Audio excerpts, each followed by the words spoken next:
Jack Hallett 95th birthday, and his favorite airplane was a P-38, which he flew in combat during World War II.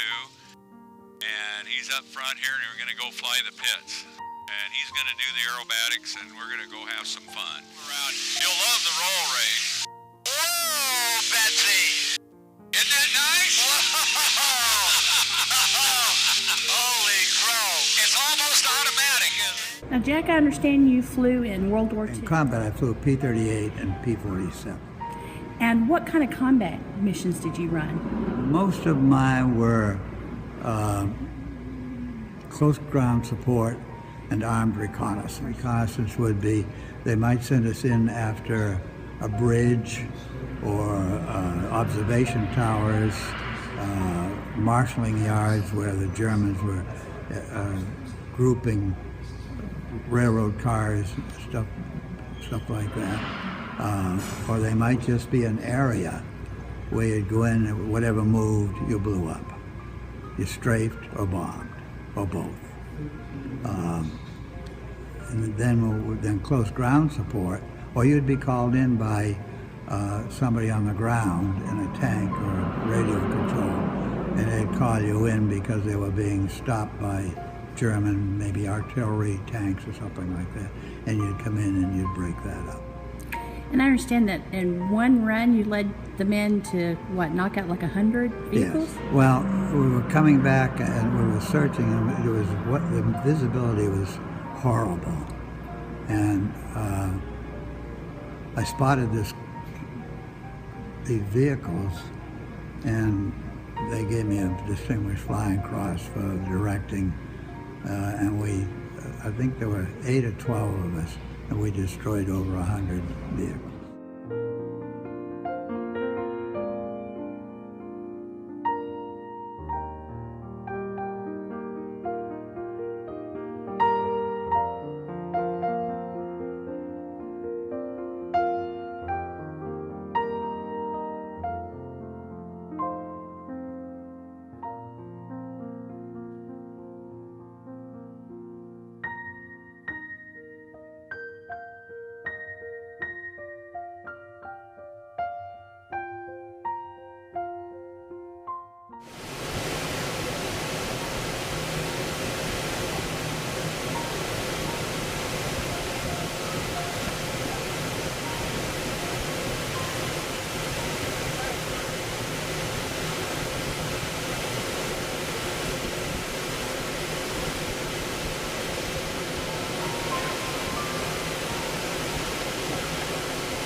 He's waiting for something. Here. Okay, look at the wall right there. Oh my gosh. Oh my. How's that? Oh my God. How do you do Look that? at the landing gear. Yeah, look at the landing gear over here. Oh, See? oh my gosh. There's the gun barrels, and then the wing kit goes out about 3 inches past that wall if it was there. Oh my So that'll give you God. an idea of the size. What do you think? Oh my God.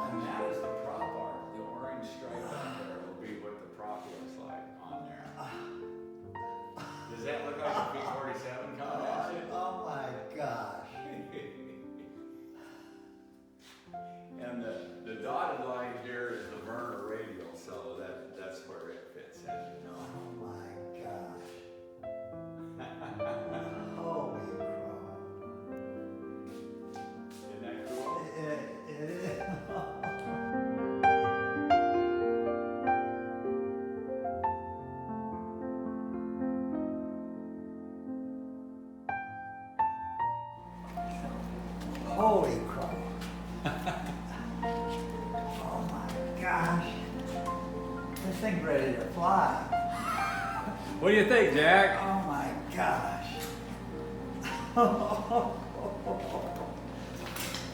Damn, you've got a lot.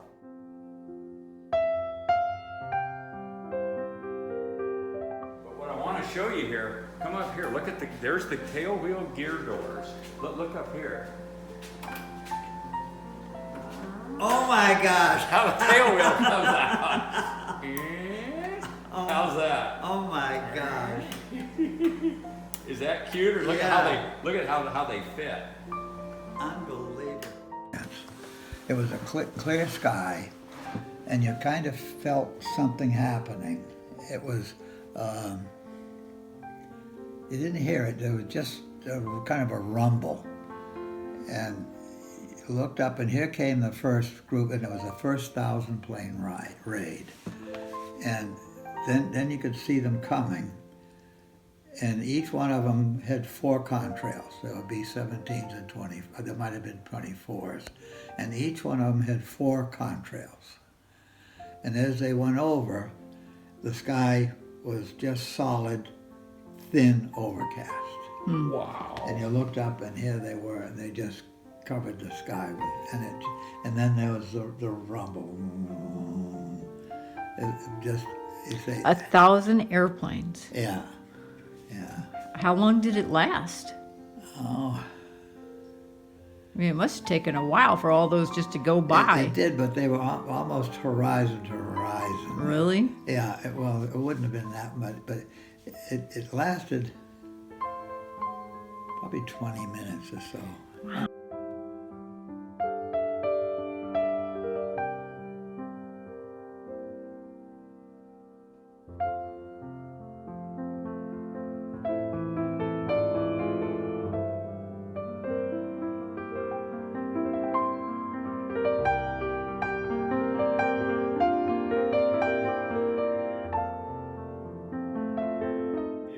Book that you should have had 76 years ago, an original P-47 pilot training manual for the P-47. We never got any manuals. I know. Now, it only took 76 years. It only took 76 years. What do you think?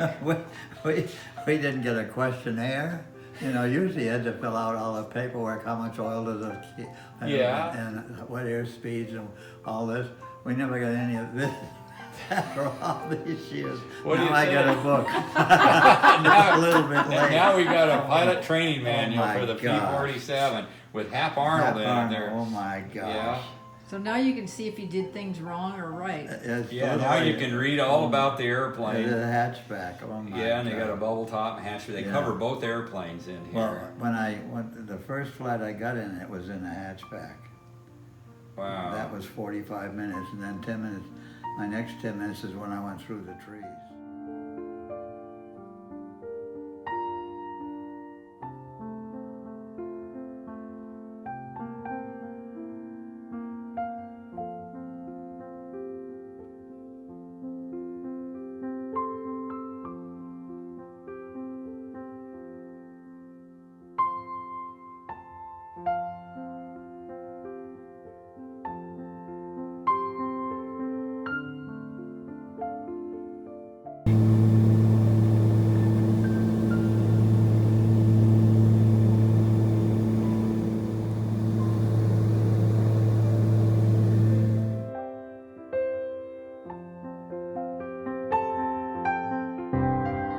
Flying combat missions in many different fighters, P-38s, P-39s, P-40s, P-47s, just about every fighter we had. Just about. Jack always wanted to fly the P-51 Mustang. In the war, he thought it would get him favor with the ladies, not that he needed any help. But in his late 90s, the Mustang still eluded him, until the Collings Foundation got word of this fighter pilot with a bucket list. All right, Jack, here we go. I'm ready.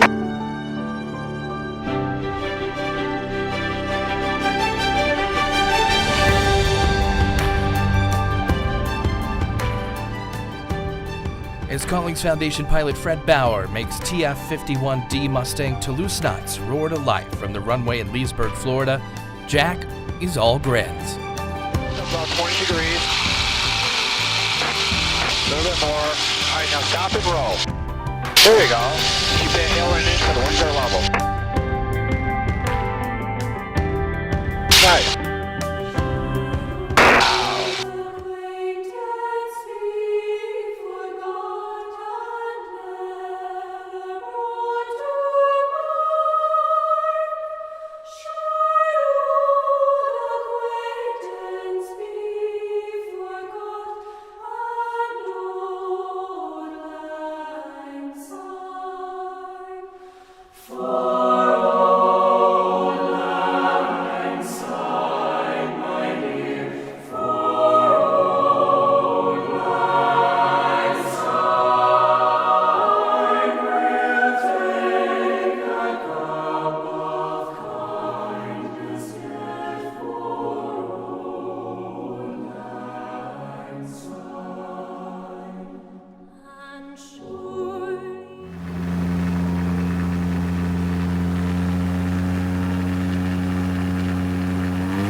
Fun or what? It was such fun. It was the most fun I've been in years. It was. So what was more fun, this or the Mustang? This was more fun. And what was your favorite part? Was it the turns, or going really fast on the water, or the landings, or the takeoff? How can I say? Flying low, the spinning around, the ground looping, water looping. Yeah, or water looping. Just the whole thing was such fun. It was amazing. How do I ever thank you? Well, I don't know. You can give me a little kiss. Oh my.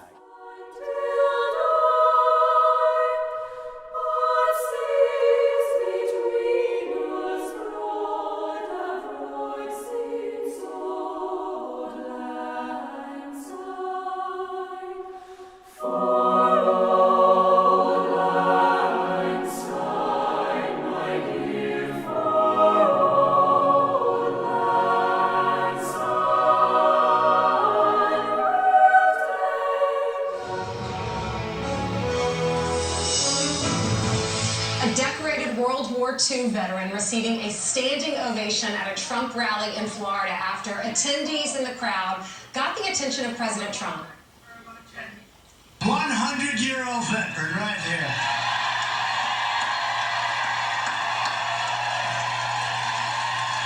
Wow.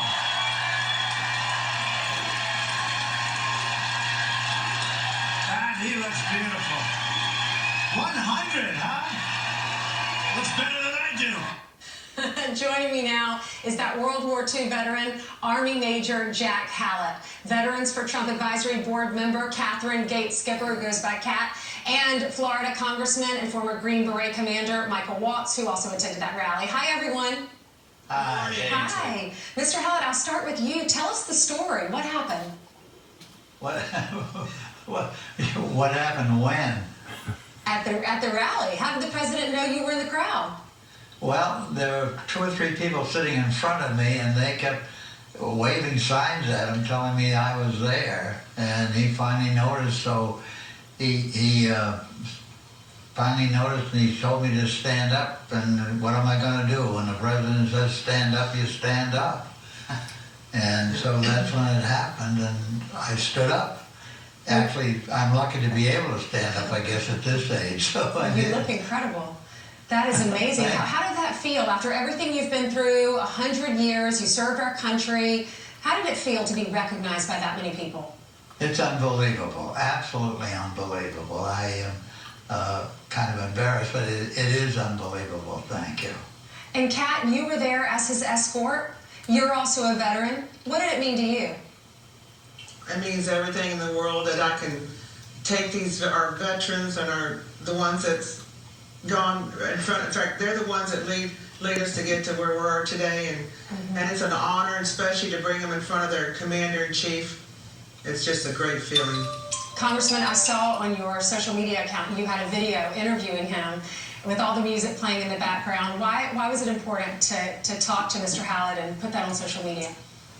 You know, Ainsley, Jack, of course, is being humble. He was a fighter pilot in World War II, flew over Normandy, over D-Day, was shot down twice, and dusted himself off and kept going and stayed in the fight for all of our freedoms so that we all wake up every morning in America breathing free air. And these are the types of heroes American children need to be learning about in school. Not actors in Hollywood that play heroes, not athletes that kneel before the flag. These are the heroes that we need to be celebrating as a nation. And that the commander-in-chief, President Trump, recognized him in that way, that everyone at the rally just stopped what they were doing to get on their feet and cheer a patriot like this. Was just really moving. And despite all our frustrations in Washington or around the country, this is something we need to be celebrating. Major Hallett is a real American hero. Major Hallett, what does this country mean to you, and what advice do you have for all of us after 100 years? What does it mean to me? Yes, sir. Well, it's without a question of a doubt, it's the greatest country in the world, and it just everybody in the world wants to come here. So obviously, without a question, it's the finest country in the world. Look what we've done. We fought wars for everybody else, yet we've never taken over any country. We turn around, we win, and we turn around and we make those countries better. But we've never taken over the country and ruled it. We turned it right back to those people and made them better themselves. It without a question, is the finest country in the world. I am so happy to be an American.